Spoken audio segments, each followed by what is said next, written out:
देख तो एक काम होता मोर पाछू परे है। खा के उठो तो भूख नहीं लगे, सोच के उठो तो नींद नहीं लगे। अरे थम जा थोकीन, रुक जा ते मोर डेरा में आए भाई। बढ़िया मंत्र मार के झाड़ फूंक के अभी तुरंत तुला मैं यहाँ ठीक कर दे। ये लो आ गई नीचे की पिक्चर, और समझ तो अगली प्यार हो जाएगा।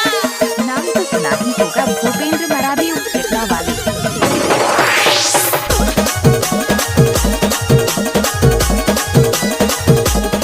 जिंदार मोहल्ला पीपल टोला।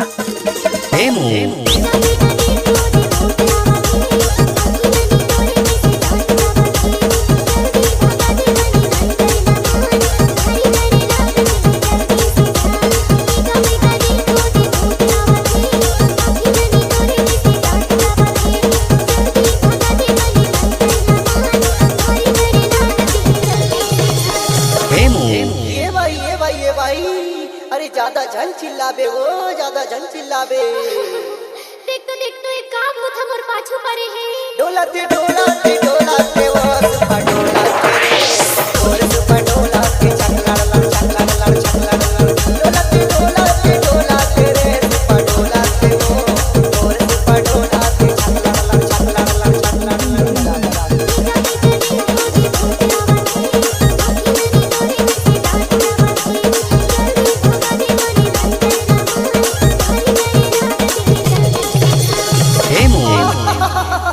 मैं हर भाई काबर डर रहा था वो, अभी तो तमड़ा था भूतला।